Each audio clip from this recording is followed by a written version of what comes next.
black binder, bring tomorrow. Mr. Olson. Get it done. Okay. It's also.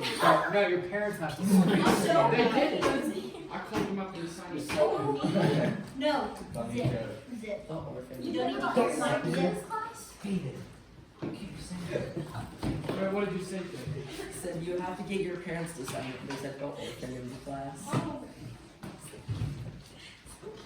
Or legal guardian, my friend. Or legal guardian. There's a workaround. Okay.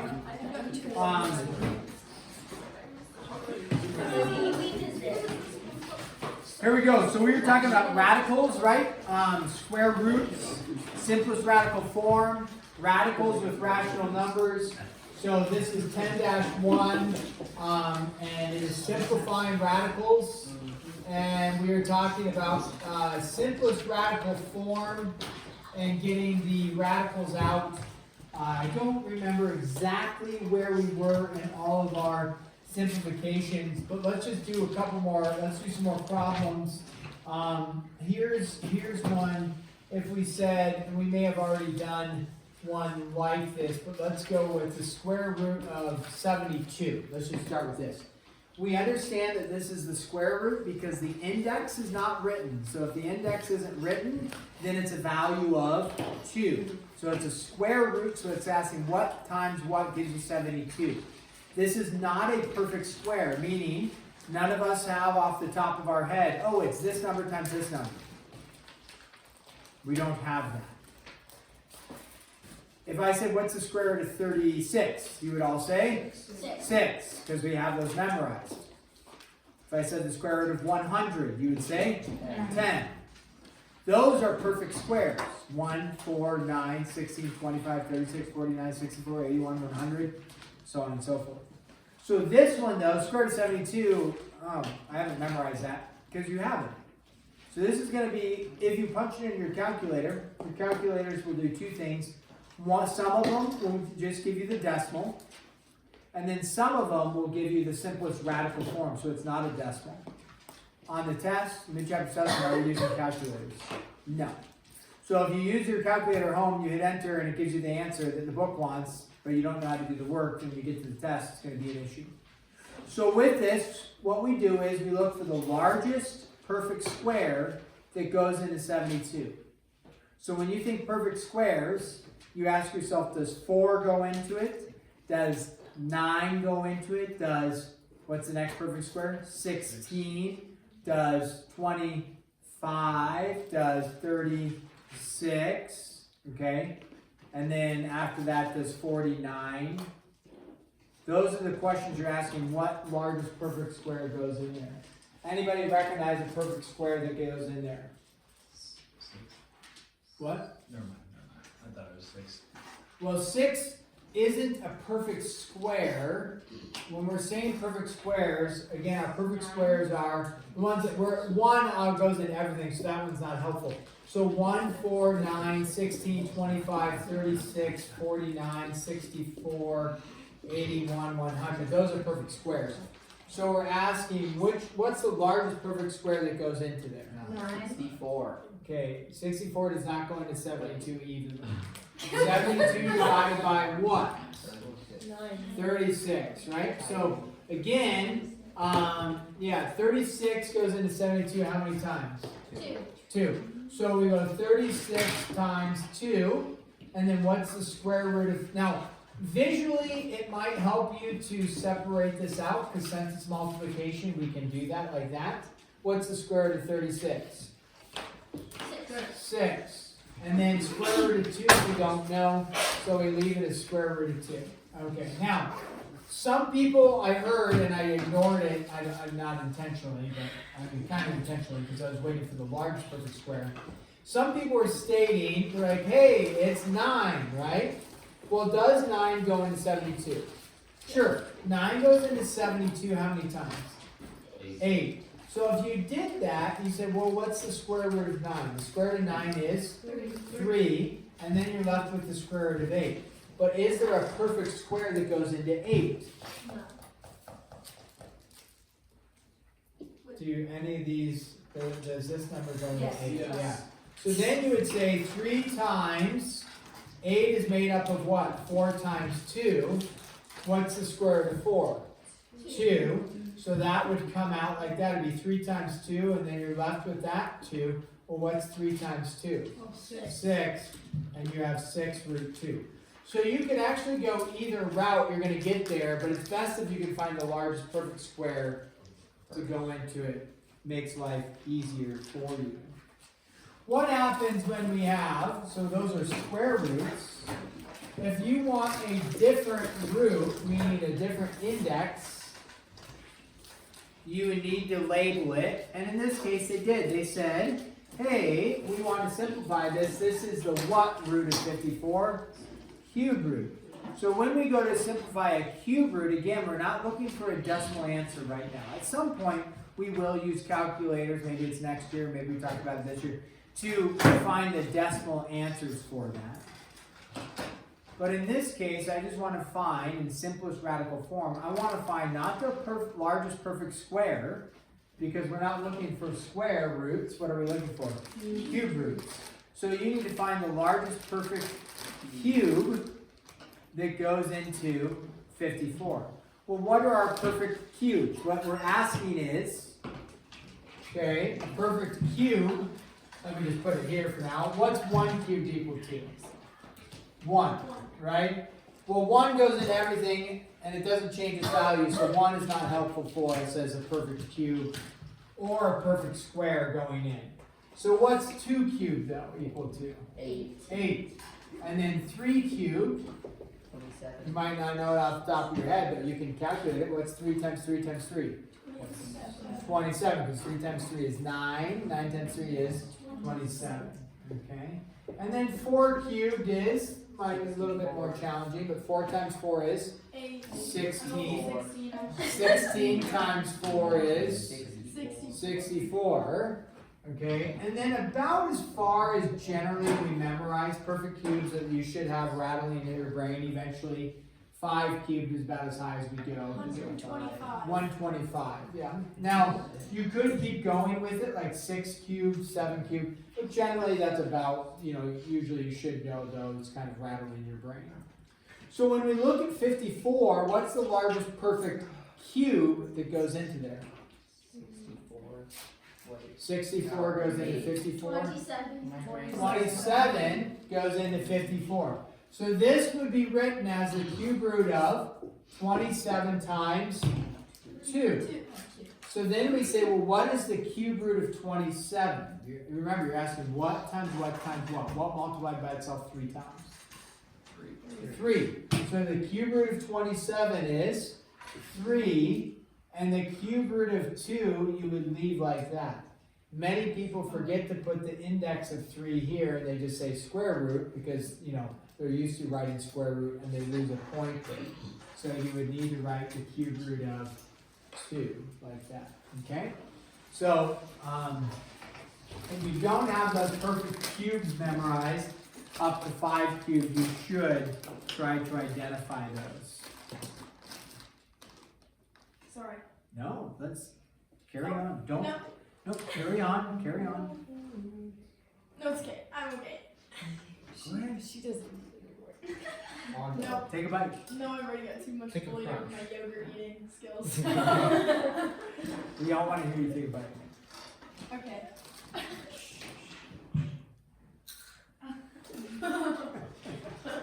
Very good. Okay, let's go with this one. I want you guys to try this one. Square root of 192. Simplify that. Now, if you end up on the test, you want to have a calculator. This is a valid question on the test. It would take a little bit of work because it's a little larger number. But again, it's the square root, right? So you're looking for a perfect square that goes in there. Transfer over here. What are the perfect squares that you're looking to go into there, right? It's either 4, 9, 16, 25, 36, 49, 64. What number goes in there evenly? Okay, so go ahead. Work with your teammates at your table. Figure that out. If you end up cranking out some numbers on the calculator right now, and I'm not going to say you can't do that, you would just on the test have to do it longhand. Even if you don't find the largest perfect square, you can at least start with a perfect square and then just keep simplifying from there, like we did as a secondary part on number 1. So.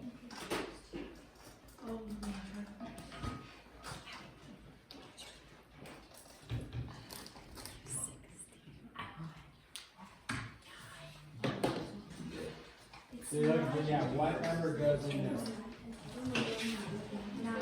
Nice, good job. Sorry. You read right through that. I did. Ah. I'm just nonchalant. I quit. You know, Mr. That's not my fault. I got up. Wait. Is he looking for the dog treat? Yep, he found the dog treat. It's mostly chest and stuff.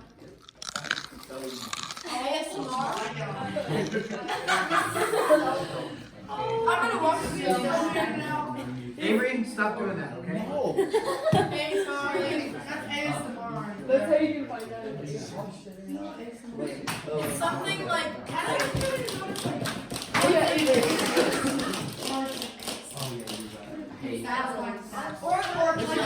Or people do it for a living. They're so weird. Nice, calculator.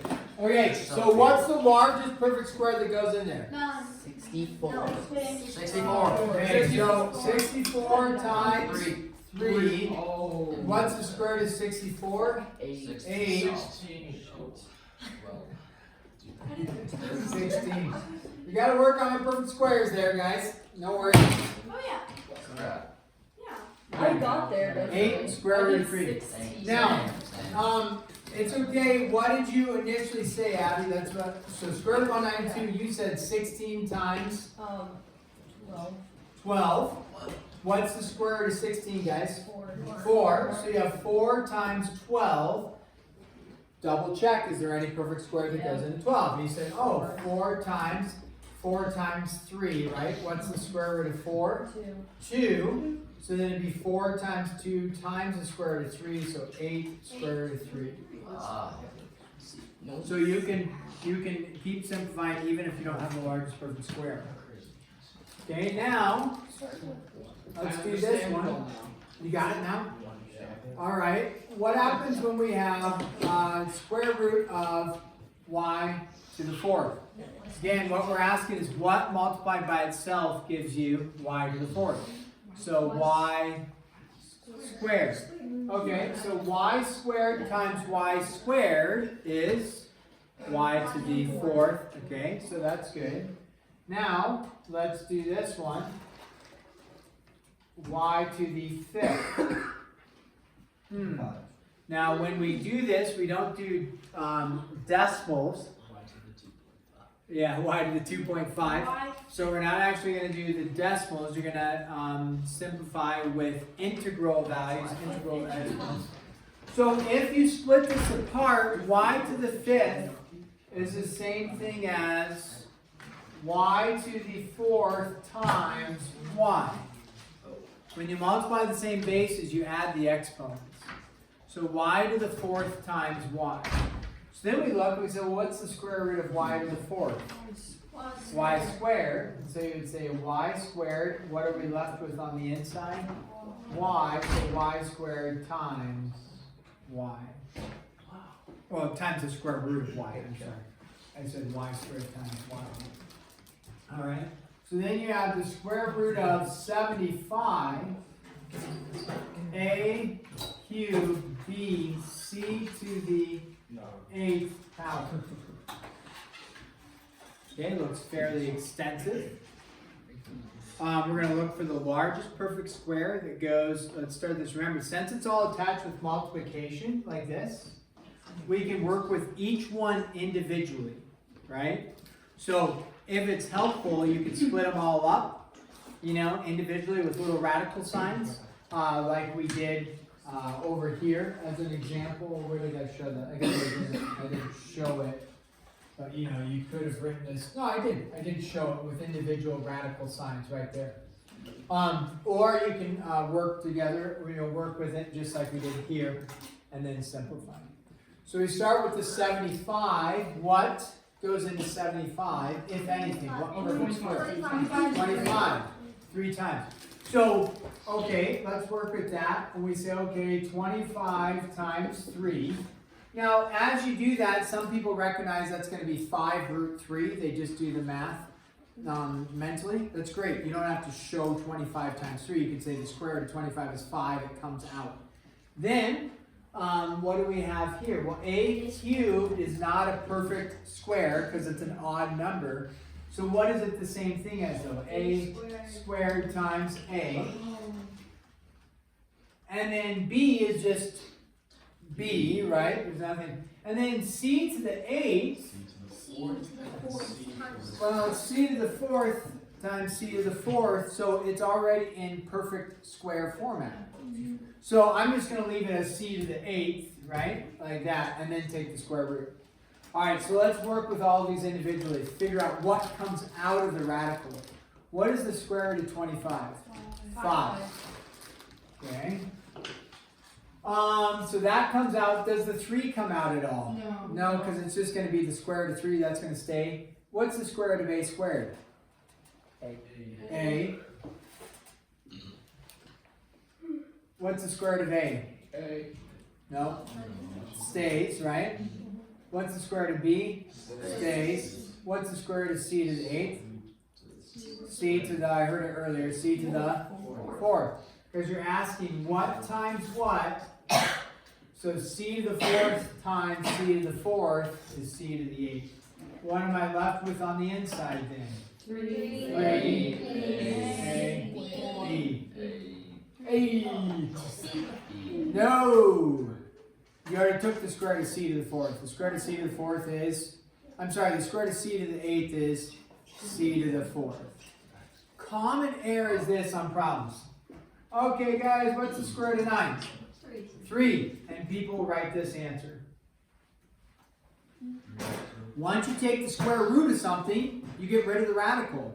Now, the square root of 3 you can't do, so we leave it. But the square root of 25, you get rid of the radical and bring it out. The square root of a squared, you get rid of the radical and bring it out. But the square root of a stays as a.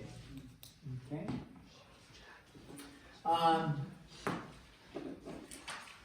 You want one more challenging one? Yes. Now! Now! Yes. Okay, let's go with you guys. Oh,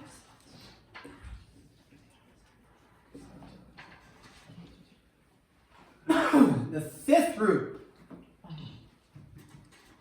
Now you look at that and you're like, wow. When you get used to looking at, what's up? Is that a B or a 6? Sorry.